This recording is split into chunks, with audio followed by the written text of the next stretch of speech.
एवं सुहृद भक्तवृंद, आप सबका हार्दिक स्वागत है। गत रविवार हम लोगों ने ये देखा था कि किस प्रकार वेदों में विभिन्न प्रकार के यज्ञों का वर्णन है, उसकी चर्चा है। और तब हमने वेद का तात्पर्य भी देखा था कि जो शाश्वत ज्ञान है, अनंत ज्ञान है, अनादि अनंत ज्ञान है, उसका ही नाम वेद है। वेद कोई ग्रंथ विशेष या पुस्तक विशेष नहीं है। अनादि अनंत ज्ञान ही ऋषियों के सामने प्रकट हुआ और उसको उन्होंने वेदों के रूपों में रचा।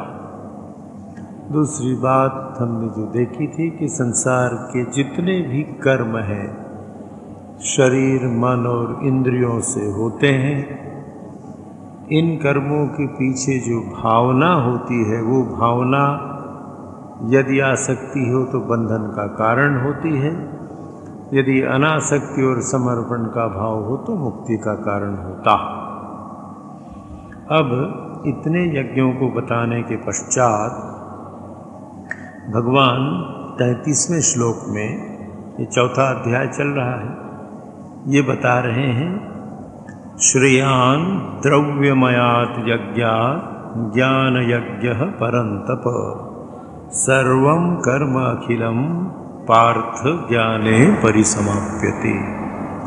हे अर्जुन, हे पार्थ, द्रव्यमय, द्रव्य से तात्पर्य केवल धन संपत्ति, रुपया, पैसा नहीं है।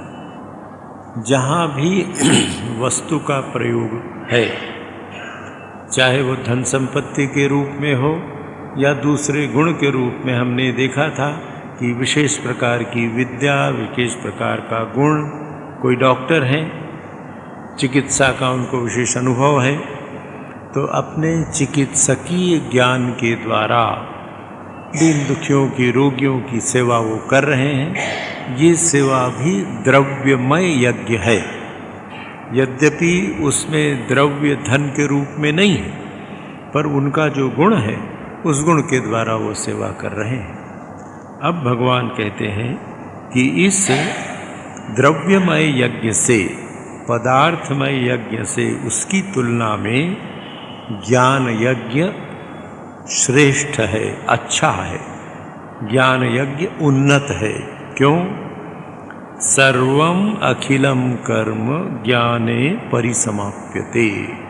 हे अर्जुन, द्रव्यमय यज्ञ की तुलना में ज्ञान यज्ञ इसलिए श्रेष्ठ है कि सभी कर्म ज्ञान में समाप्त हो जाते हैं, ज्ञान में कर्मों का परिपाक हो जाता है। ये साधना का सूत्र है। पहले भी अनेक बार आपके सामने निवेदन रखा जा चुका है कि इस सारी चर्चा का एकमात्र प्रयोजन है कि हम साधना के कुछ सूत्रों को जीवन में पकड़ सकें और उन सूत्रों का जीवन में आचरण करके अपनी चेतना में परिवर्तन कर सकें। मनुष्य की चेतना में परिवर्तन आते ही उसके जीवन में परिवर्तन आ जाता है। इसी संदर्भ में हमने लोक परलोक की बात देखी थी कि चेतना में परिवर्तन होने से इसी देह में परलोक की अनुभूति हो जाती है, और चेतना में परिवर्तन न हो तो परलोक में रहने पर भी इसी लोक की अनुभूति होती रहेगी। इसलिए इस पर थोड़ा विचार करना आवश्यक है। भगवान कहते हैं कि द्रव्यमय यज्ञ से ज्ञान यज्ञ श्रेष्ठ है। अब ज्ञान यज्ञ के लिए ज्ञान पर थोड़ा विचार करना पड़ेगा।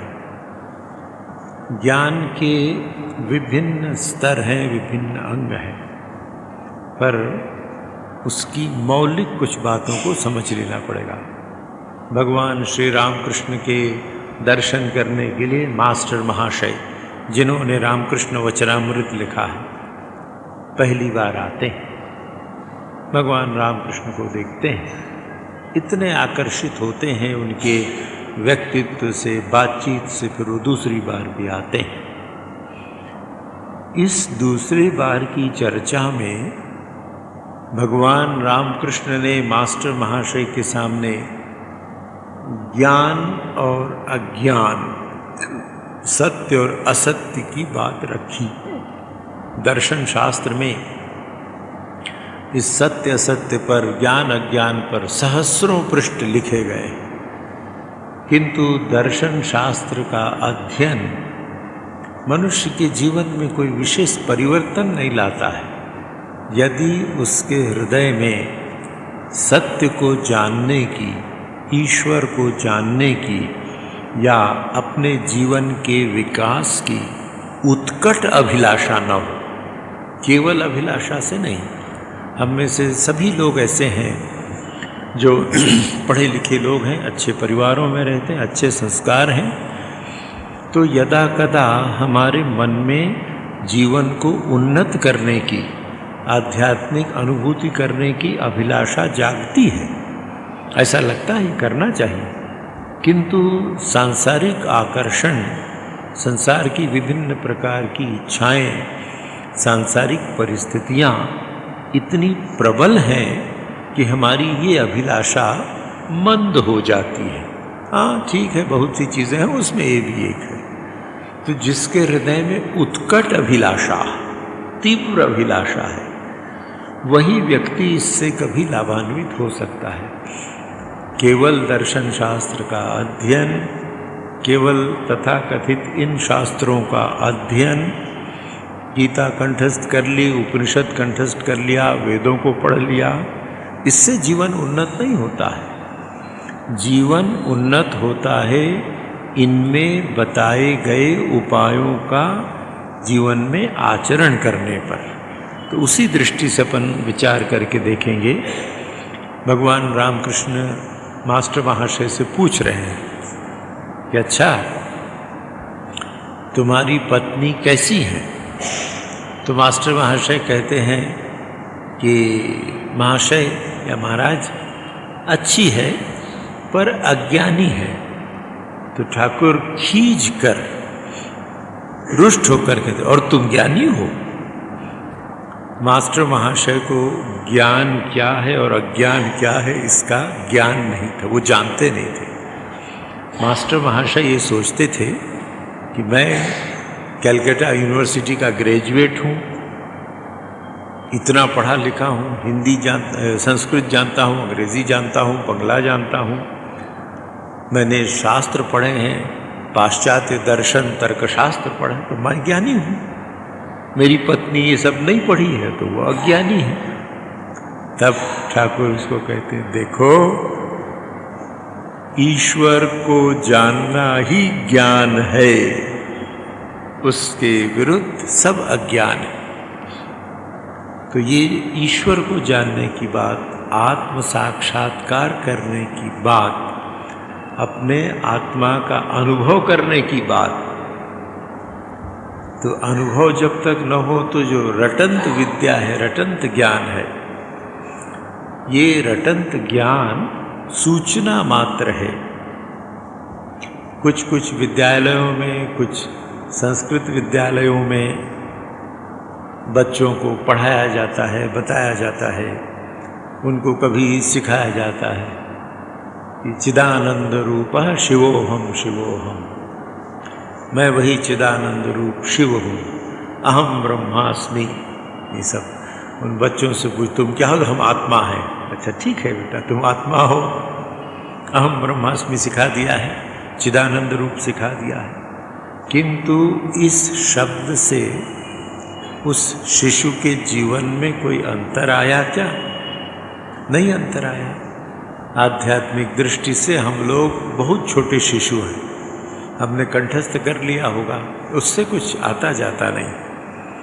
तो ज्ञान का जो अर्थ भगवान श्री रामकृष्ण ने मास्टर महाशय को बताया कि ईश्वर को जानना ही ज्ञान है, या आत्म साक्षात्कार करना, आत्मा का अनुभव करना ही ज्ञान है, बाकी सब अज्ञान है। गीता में ये बात विशेष रूप से कही गई है, 13वें अध्याय में कही गई है उसमें 19-20 लक्षण गिनाए गए हैं। खैर उसका अभी प्रसंग नहीं है, तो इस पर हम विचार करके देखें। हमारे जीवन में ज्ञान और अज्ञान का कुछ बोध है क्या? हमने कभी भी विचार में, बुद्धि में ज्ञान और अज्ञान को समझने का प्रयत्न किया है क्या? यदि प्रयत्न किया है तो एक झलक हमको मिलेगी। इसका प्रारंभ कहाँ से करें, कहाँ से शुरू करें कि हम जीवन में वास्तविक ज्ञान को समझ सकें और ये अज्ञान के इतने हमने जो आवरण ओढ़ रखे हैं, मुखौटे लगा रखे हैं, इन मुखौटों को दूर करें। तो इस ज्ञान और अज्ञान का प्रारंभ होता है वस्तु विवेक से, नित्य अनित्य के विचार से। ये भी भगवान श्री रामकृष्ण मास्टर महाशय को बता रहे हैं। जीवन में ज्ञान की उपलब्धि के जितने साधन हैं, उन सभी साधनों में ये बात अवश्य मिलेगी। जब हम विचार की दृष्टि से सोचते हैं तो ये कौन सा नित्य है और कौन सा अनित्य है। नित्य अनित्य का विचार करने के पश्चात नित्य को पकड़ लेना, नित्य की अनुभूति करना ज्ञान है, और अनित्य को छोड़ देना ये ज्ञान और अज्ञान। तो अनित्य क्या है? हमारे जीवन में अनित्यता का जितना अनुभव होता है वैसा और कहीं संभव नहीं। पर आप देखें कि कितनी कम बार हमको ये अनित्यता का स्मरण रहता है।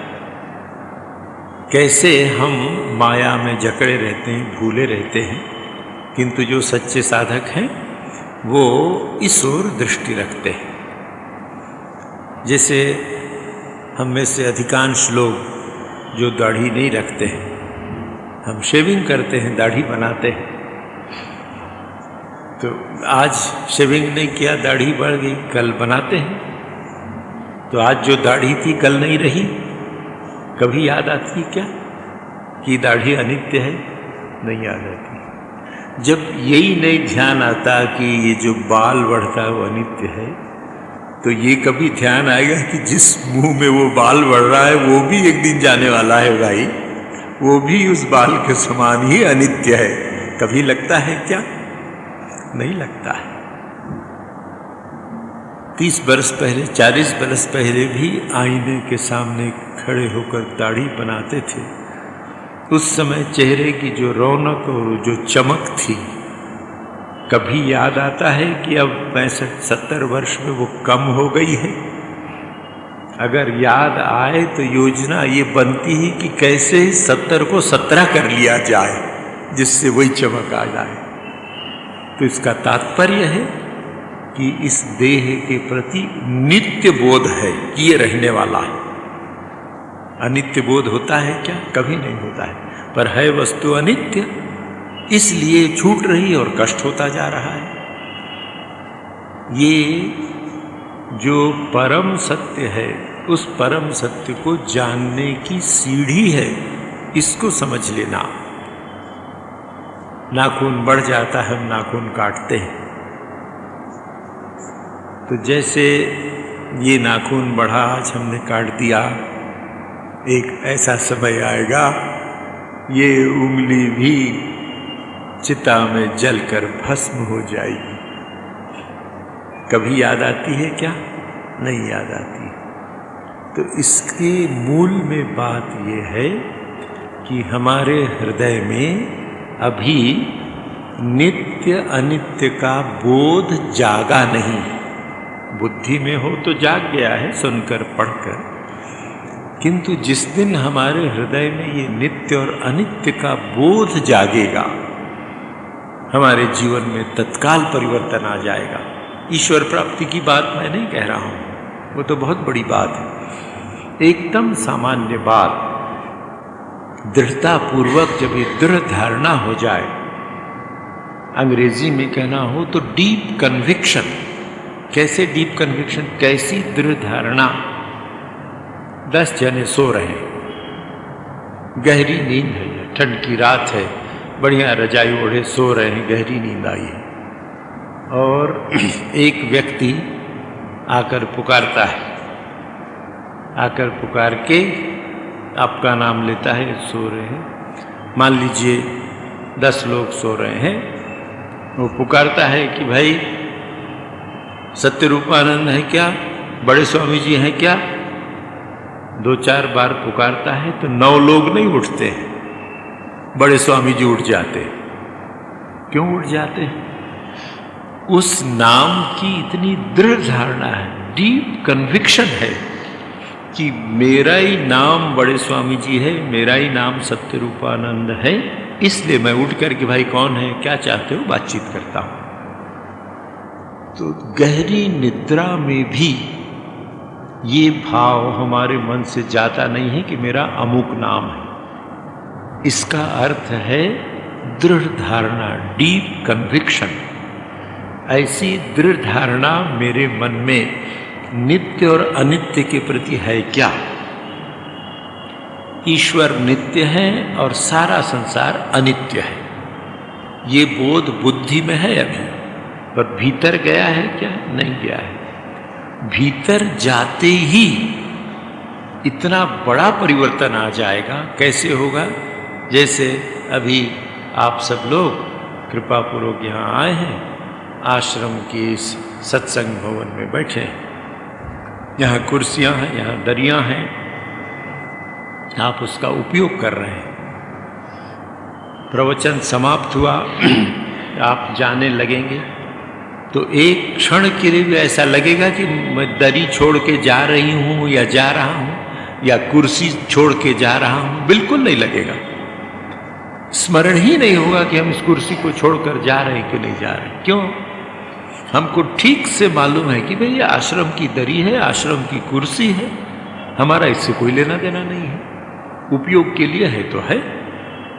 तो देखिए इससे कितना परिवर्तन आया। आपको कभी नहीं लगता कि चलो दरी लपेट के ले जाए यहाँ से या कुर्सी उठवा ले, ऐसा तो नहीं लगता है। क्यों नहीं लगता है? इसलिए कि आपके मन में निश्चित बोध है कि ये हमारा नहीं है, आश्रम का है। ठीक इसी प्रकार ईश्वर की कृपा से, गुरु की कृपा से और सबसे बड़ी आत्म कृपा से, अपनी कृपा से नित्य अनित्य की दृढ़ धारणा मन में हो जाए, ऐसा प्रयत्न करना चाहिए। तो क्या होगा? सभी वस्तुओं का उपयोग करेंगे, सभी पदार्थों का उपयोग करेंगे। व्यक्तियों से संबंध देह और मन से होता है तो देह और मन से संबंध रखेंगे, पर भीतर के भीतर ठीक से जानेंगे कि ये सब रहने वाला नहीं है, हमारा कुछ, हम इससे अलग है। कितना अंतर आ जाएगा, कितना परिवर्तन आ जाएगा। इसी जीवन में कितना आनंद होगा। रेलगाड़ियों में आप हम सब यात्रा करते हैं, रेलगाड़ी में यात्रा करते हैं, दिल्ली जाना है, मेरठ जाना है, 40 घंटे की यात्रा। तो 40 घंटे के लिए उस सीट को अपनी समझते हैं, एकदम उसमें बैठ जाते हैं, उसको साफ रखते हैं, उसका इंतजाम करते हैं। कोई पूछता है, अरे हटो भाई ये मेरी जगह, ऐसा हम कहते हैं। पर ठीक जानते हैं कि जो ही दिल्ली आया, मेरठ आया, भाई हमको उधर जाना है, ना रेलगाड़ी से लेना देना है और न सीट से लेना देना है। किंतु जब उसका उपयोग करते तो कितने आनंद से, जैसे हमारा इसी प्रकार, और उतरते हैं तो कोई दुख नहीं होता। अपने घर के विषय में ऐसा लगता है क्या? अपनी खाट के विषय में ऐसा लगता है क्या? अपने सोफे के विषय में ऐसा लगता है क्या?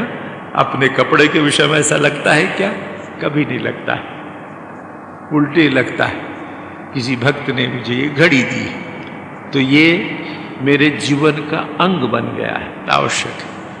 अगर मेरे मन में आसक्ति हो, अब ये घड़ी अगर गुम जाए तो मुझे लगेगा जैसे हाथ की कलाई ही टूट के चली गई है। कितनी घड़ियां रोज बनती जाती, कभी नहीं लगा।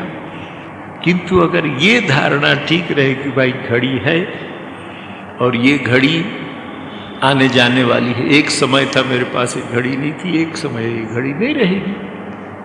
तो अनित्य का क्या मतलब है? अनित्य का मतलब यही है कि जो अभी है वो कल या बीते कल या वर्षों पहले नहीं था और वर्षों बाद नहीं रहेगा। तो ये ज्ञान अगर रहे तो हम वस्तु का उपयोग कर लेंगे, किंतु आसक्ति न होने से दुख नहीं होगा और तब संसार में आनंद से रहा जा सकता है। इसी संसार में जहां आप हम रह रहे हैं, यहीं दृढ़ता से नित्य अनित्य का बोध हो जाए तो बात समझ में आ जाएगी। ज्ञान का प्रथम चरण है ये, क्या भाई वैसे ही है, ये अन्यथा नहीं हो सकता है। आप आए, आपके आश्रम में या आपके घर कोई आया, आपने उनको स्वागत किया, बिठाए, उनको चाय पीने के लिए दिया, बहुत अच्छा चाइनीज क्रॉकरी, आप चीनी मिट्टी के चाइना के बहुत सुंदर कप तस्तरी ला कर रखे। अब वो मेहमान जो आए उनके साथ कोई बच्चा भी आया है, चाय पीते पीते बच्चे ने वो कप तस्तरी गिरा दिया तो फर्श में गिरकर टूट गई। कप तस्तरी तो टूटी, वो दिख भी रही है, पर उससे ज्यादा जो चीज टूट गई, जो मुझे छोड़ और किसी को नहीं देख रहा, वो मेरा दिल। इससे इसका बच्चा मर जाता तो ठीक रहता, मेरा कप फोड़ दिया। आप सोचिए, कप तस्तरी चीनी मिट्टी की थी। नित्य अनित्य का बोध कैसे दृढ़ करना, ये साधना की पद्धति है। तो विचार करें कि भाई चीनी मिट्टी का एक टुकड़ा उठाइए, उसको पटक दीजिए, टूटने वाली नहीं, टूटने वाली तो नहीं, अनब्रेकेबल तो नहीं है, वो टूटेगी ही, तो उसका स्वभाव है, टूट गया। बच्चे ने गिराया, बच्चा तो कोई हमारा शत्रु नहीं है, और जो आए थे मेहमान वो सिखा के नहीं लाए थे कि आंटी के घर जाना तो चाय पी के कप तस्तरी फोड़ के गिरा देना, बाल स्वभाव से गिर गया, स्वाभाविक है। तस्तरी चीनी मिट्टी की है, कप चीनी मिट्टी का है, टूटना स्वाभाविक, बच्चे का व्यवहार स्वाभाविक। अब बताइए हमें दुखी होने का क्या कारण है? स्वाभाविक बात है भाई, चीनी मिट्टी की तस्तरी टूट गई, बच्चे से टूट गई, तो इसको स्वीकार कर लेने का नाम है नित्य और अनित्य का ज्ञान। कि हाँ बेटा, तो ऐसा, अच्छा बेटा कोई बात नहीं, माँ बाप या डांट, अरे नहीं बच्चे को क्यों डांटते हो भाई, ऐसा हो गया, नौकर को बुलाया कि उसको साफ कर दिया, हो गया, अच्छा दूसरे प्याले में दो, कितना सुख हुआ, कितना आनंद हुआ। फिर मेहमान के दूसरे, और उसकी जगह अगर कुढ़न आ गई, और कुढ़न आ गई, मेहमान चले गए, तो सबसे पहला जो व्यक्ति हमको मिला उसको ये बताएंगे, अरे देखो किरण दीदी अपने बच्चों को लेके आई थी, उसने हमारा कप फोड़ दिया। अरे भाई किरण दीदी ने नहीं फोड़ा भाई, बच्चे की गलती से गिरा था, हम इसी में लगे। जीवन विषाक्त नहीं होगा जब वो मेहमान सुनेंगे कि अच्छा ऐसा कहते थे किरण दीदी से, हमको इतना बदनाम कर देते, तो कितना विष फैलता जाता है जीवन में। इसी जीवन में सुखी रहने के लिए ये परम आवश्यक है कि ज्ञान यज्ञ का ये प्रारंभ हम करें कि जो नित्य है और जो अनित्य है उसको समझ लें और उसके स्वभाव को समझ लें। स्वभाव का समझना क्या है? अनित्य छूटेगा निश्चित रूप से। ये बात बार बार बुद्धि में बिठाकर उसको मन में हमें उतारना पड़ेगा कि जो अनित्य है वो छूटेगा। तो अनित्य छूटेगा, तो अनित्य को छोड़ने की तैयारी पहले से अगर हमारे मन में है तो उसके छूटने का दुख नहीं होगा, क्योंकि मालूम है। इसलिए मालूम है, बच्चे को आप बैलून देते, फुग्गा, बच्चा खेल रहा है, खेलता है, बड़ा आनंद करता है, थोड़ी देर में फुग्गा फूट जाता है, बच्चा रोने लगता है, हम नहीं रोते। क्यों? हमको फुग्गे का स्वभाव मालूम है कि वो थोड़ी देर में फूट जाने वाला है, हमारा मन तैयार है उसके लिए, कोई दुख नहीं। इसी प्रकार जो वस्तुएं अनित्य हैं, जो अवश्य में छूटने वाली हैं, उन वस्तुओं के प्रति पहले से ये दृढ़ धारणा है कि भाई छूटने वाला है, तो जाने से कोई दुख नहीं होगा। नख बढ़ा, उसको काट दिया तो कोई दुख नहीं, तैयारी है, नख को तो काटना ही है। तो जैसे नख को काट के अलग किया, संबंध भी टूटेंगे, घर भी छूटेगा। तो जो वस्तु नहीं रहने वाली है उसके प्रति आसक्ति न रहे तो छूटने का कोई दुख नहीं होगा। मिलने की सुविधा हो जाएगी, सुख होगा कि चलो उसका उपयोग हम कर रहे हैं, पर जानते हैं कि कल तो नहीं रहने वाला है। तो ये अनित्य। और नित्य वस्तु कितनी भी कब तस्तरियाँ टूटी, कितने बार नाखून काटे, कितने बार दाढ़ी बनाई दाढ़ी काटे, कितने बार केश संभारा ठीक किया, ये सब गई, पर मैं बचा हुआ। मैंने देखा कि भाई मैंने दाढ़ी बनाई थी, मैंने नख काटा, मुझे मिला हुआ कपसा सर फूट गया। तो ये सब अनित्य वस्तुओं के बीच मैं हमेशा बना हुआ हूँ। मैं नहीं हूँ ये कभी नहीं सोचा जा सकता है। आंख बंद करके आप सोच कर देखें, अपने अभाव की व्यक्ति कभी कल्पना नहीं कर सकता है।